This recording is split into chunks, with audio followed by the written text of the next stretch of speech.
Timur Tengah bergolak, Iran dan Israel masih terus saling menyerang. Donald Trump terus mendukung Israel, tapi apakah Amerika akan ikut menyerang Iran?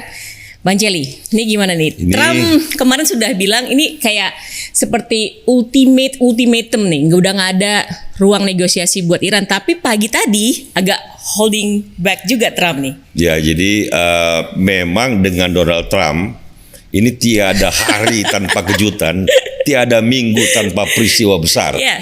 Suka apa nggak suka, salah atau benar, dia bikin aja terus inisiatif. Nah memang dalam konteks Iran dan Israel agak berbeda. Karena kan sebenarnya Trump hanya peserta ikutan. Nanti saya jelaskan konteksnya, tapi kan ini kan antara Israel dan Iran yang apapun alasan dibaliknya, faktanya 4-5 hari terakhir mereka sering mengirim serangan roket dan rudal dan ballistic missiles ya. Ini alasannya di satu pihak Israel ingin preemptive strike karena ini masalah fundamental bagaimana senjata nuklir tidak boleh dimiliki oleh Iran, karena kalau dimiliki oleh Iran itu kan bukan hanya buat Israel tapi kawasan itu akan menambah komplikasi yang luar biasa. Di pihak lain, Iran merasa pertama bahwa tidak ada cerita pengembangan nuklir sebagaimana yang dijelaskan oleh Israel, dan kalaupun ada, kan itu ya kalau Israel punya nuklir, kenapa kita nggak bisa punya nuklir? Kira-kira kayak gitulah ya. Ini perdebatannya bisa salah benar dari mana melihatnya soal lain. Tapi dalam kaitan dengan Amerika atau Trump, yang mengejutkan kan sebenarnya itu sekarang, karena Trump berkampanye tidak dengan mandat untuk intervensi gini-ginian. Ini MAGA ini kan sekarang pasukannya Donald Trump ini di Amerika sendiri hingga hari ini berdebat kenceng. Iya, taker sama Cruz sama Senator Cruz kan. Itu berdebat, yang satu hawk elang, yang satu dove merpati dalam soal ini. Itu kita bicara soal MAGA, belum termasuk lagi publik Amerika dan politi Amerika yang lebih luas gitu. Ini kan kebijakan, karena nggak gampang. Sekali if you own the problem, then di mana batasnya? Walaupun konteksnya ini agak berbeda dengan dulu Amerika dengan Irak waktu menjatuhkan Saddam atau Afghanistan. Karena konteksnya hanya satu pertanyaan, kan selama ini Israel walaupun sudah menyerang Iran, tujuannya untuk mencegah pengembangan lebih lanjut pada tingkat terakhir instalasi nuklir Iran. Tapi kan di Fordo itu kan 180 meter kedalaman instalasi reaktornya, bunkernya itu yang tidak kunjung bisa ditembus oleh Israel.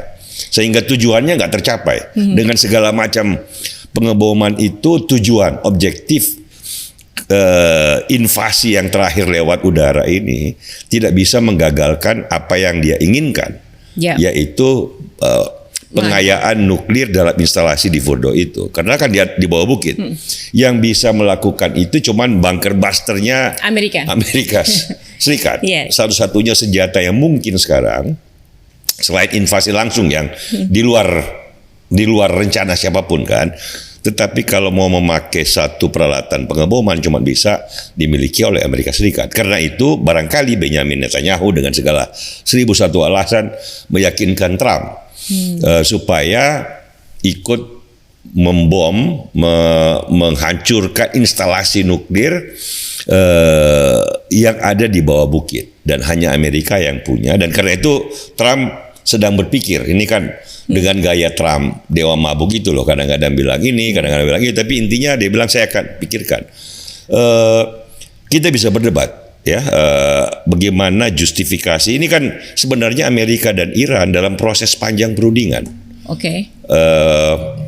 Kadang Iran sejak zaman Obama, kemudian Biden, kemudian Trump lagi, Trump pertama, Trump kedua, kadang disusul dengan sanksi, kadang ini kan bukan persoalan yang gampang, karena memang masalah nuklir yang dimiliki oleh sebuah rezim otokrasi seperti Iran yang sudah membeku oleh waktu. Ini kan kalau dulu masih banyak pendukung di dalam dan di luar rezim teokrasi Iran itu yang mendukung dan menyatakan simpati. Kalau sekarang kan Houthi aja kayaknya proksi Iran di luar Iran itu tidak ada yang bersuara. Kemudian di dalam Iran sendiri, memang masyarakat Iran setelah 50 tahun capek juga dipimpin oleh teokrasi yang gagal. Barangkali Israel membaca ini. Kan sejak Khomeini tahun 79, itu kan hampir sama dengan zaman Deng Xiaoping mulai reformasi Cina kan. Ini sama-sama 50 tahun, tapi lihat pembangunan Cina, teknologi, ekonomi luar biasa, transformasi besar di Cina. Tapi lihat di Iran, dia membeku dalam zaman. Bahkan banyak kelas menengah anak muda Iran beberapa tahun lalu kan berontak tuh, tapi dihajar. Karena garis keras di Iran selalu menguasai politik, tentara, ekonomi, the whole society. Nah ini saya nggak tahu, ini kan setiap orang boleh berbeda pendapat, tapi kan faktanya itu. Nah, apakah Israel dan Amerika melihat bahwa selain sasaran masalah nuklir ini, juga ada masalah kemungkinan regime change, perubahan rezim. Menurunkan Ali Khamenei. Kan Trump sudah bilang di truth sosialnya, we know where the leader is, but we are not going to do. It's easy target, but we are not going to do anything yet. Ya itu kita nggak tahu. Itu kan nggak segampang itu kebijakan luar negeri. Amerika Serikat target satu orang, apalagi pemimpin negara yang lain. Tapi itu kan retorika Trump aja. Esensinya adalah ini saat-saat yang genting dalam geopolitik, karena teknologi nuklir Iran kan kalau nggak dari Rusia, Korea Utara, Cina, ini kan aksis itulah ya. Kita nggak tahu apakah Putin atau Xi Jinping, saya sih skeptis bahwa mereka akan melibatkan diri dalam persoalan dengan Iran ini, karena di Ukraina Rusia sendiri kan masih punya beban problem dengan itu, sementara Cina dan Xi Jinping kan melihat bahwa dia sudah berkembang begitu cepat, dia harus menjaga hubungan, masih ada perang tarif, kemungkinan kerjasama ekonomi dengan Amerika. Jadi rasanya eskalasi di Iran dan Israel tidak akan terlalu jauh untuk sekarang. Karena walaupun kita tidak boleh lengah, kita harus serukan kepada semuanya, baik Iran, Israel, Amerika Serikat, jalan perundingan atau jalan negosiasi jauh lebih baik. Sebenarnya kalau kita mau terus terang, Trump kan juga bilang begitu. Dia kan kasih waktu kemarin 60 hari kepada pimpinan di Iran untuk let's negotiate. Tapi kan dia bilang karena tidak ada jawaban, maka pada hari ke-61 Israel menyerang. Jadi soal bagaimana kita menilainya soal lain, tetapi itu faktanya kan bahwa mestinya dari awal ini sudah negosiasi. Karena kalau ditanya hampir semua negara besar, memang tidak ada yang setuju Iran punya senjata nuklir. Ini kanselir Jerman yang baru, Friedrich Merz kan bilang Israel is doing the dirty works for us. Kerjaan kotor nih, menyerang itu dilakukan Israel on behalf of the good of all. Karena agak ngeri-ngeri juga kalau rezim teokrasi seperti di Iran memiliki nuklir. Itu menambah komplikasi yang nggak perlu terhadap politik Timur Tengah yang memang sudah kompleks. Kan lebih bagus jalan yang dipilih Uni Emirat Arab, Qatar, Arab Saudi, kan sekarang Suriah kan sudah mau ke arah sana. Jadi lebih banyak memperhatikan masalah yang memungkinkan pembangunan dan transformasi sosial, pembangunan ekonomi, perdamaian Timur Tengah. Bukan lagi perlombaan senjata, ballistic missiles, nuklir. Kalau teokrasi Iran memang fokusnya itu lebih kepada war regime. Pembangunannya itu lebih kepada pembangunan pada dimensi-dimensi yang bersifat militer. Sementara potensinya bagus banget, baik sejarahnya, civilization, pendidikan orang-orangnya, ada minyak yang banyak, ada gas yang banyak dengan lokasi strategis.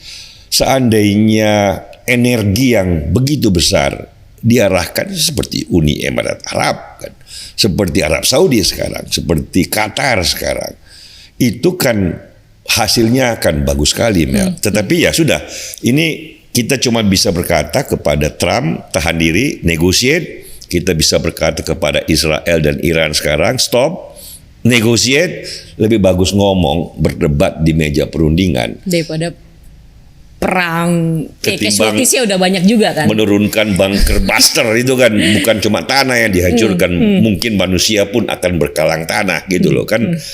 Kita nggak suka memang negara-negara yang ada berlomba mempersenjatai diri dengan nuklir. Itu keburukan yang maksimal bagi humanity. Senjata nuklir kan luar biasa, Mel. Jadi semakin sedikit yang punya semakin bagus. Kalau bisa, apa kata Ronald Reagan dulu pada saat dengan Gorbachev tahun 80-an, let's agree to reduce the nuclear force that we have together gitu loh. Nah itu kan lebih bagus begitu ketimbang semua lihat kalau Iran bisa, ini bisa, kita juga mau. Pakistan sama India punya loh. Kemarin perang-perang kecil loh. Siapa yang bisa nyangka 10 tahun lagi bisa jadi perang besar di ujungnya nuklir. Itu kan you don't want that untuk humanity. Nah ini tinggal bagaimana caranya. Mudah-mudahan Mel, bisa ditemukan cara untuk negotiate. Oke, tapi balik lagi ke Trump. Kan juga ya kita tahu selama ini juga Trump kan hari ini bilang iya. Dewa mabuk. Dia kemarin bilang waktu meresmikan yang bendera di White House tuh yang gede banget itu, dia bilang I may do it, I may not do it. Kalau misalnya dia tidak perlu pakai persetujuan Kongres, mungkin nggak untuk menyerang Iran?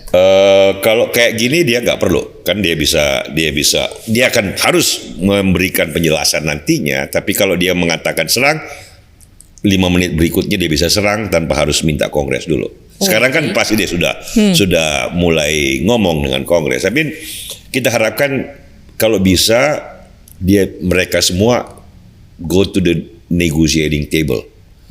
Jauh lebih baik ngomong, berdebat. Dalam hal ini Iran bisa mengundang perwakilan dari PBB untuk inspeksi ke Fordo itu loh. Bener nggak kita ini mau senjata nuklir atau mau nuklir yang kan bisa buat reaktor energi, nuklir untuk energi gitu loh. Bukan untuk senjata peperangan. Kan ini baru kata Israel gitu loh. Baru kata si Benjamin Netanyahu. Kita juga nggak bisa percaya begitu aja Benjamin Netanyahu. Dia kalau di Iran teokrasi Benjamin Netanyahu ini, Israel sekarang juga terlalu dekat dengan kaum radikal agama di Israel gitu loh, yang juga hampir sama dogmatisnya dengan para pimpinan di Iran. Jadi ini kita nggak boleh antara keburukan dengan keburukan yang berdialog gitu. Harus ada penengah yang lebih wise, lebih ngerti. Oke, kita lihat bareng-bareng deh di Fordo itu. Jangan-jangan ini reaktor pembangkit listrik nuklir gitu loh. Bukan untuk senjata nuklir. Kalau memang senjata nuklir, then we discuss. Gimana dong? Ya kan kalau lo mau nanti tetangga ini mau, ini semua mau, lah dunia ini mau seperti apa? Ini pertanyaan besarnya, Mel. Memang nggak gampang karena ini nuklir. Kalau cuma senjata balistik gitu aja yang oke lah kita sedih. Ada 10 orang, 20 orang, 100 orang meninggal, kita sedih. 400 orang meninggal, kita sedih. Tapi kalau nuklir bicara jutaan orang, Mel. Itu nggak gampang memang. Jadi harus hati-hati. Jadi saya kira mudah-mudahan Trump, Benjamin Netanyahu, Khamenei lah, Putin, Rusia, Xi Jinping menyadari dimensi itu. Kalau bicara soal nuklir, you are talking about the possibility of millions of death. Ini jangan main-main, Oke, terima kasih Bang Celi atas penjelasannya. Kita tunggu mudah-mudahan negosiasi dan Dewa Mabuk ini agak sober dikit ya. Ya. Jangan mabuk karena ini soal nuklir. Betul. Bahaya banget. Baiklah terima kasih teman-teman yang sudah bergabung. Sampai jumpa di Top News berikutnya.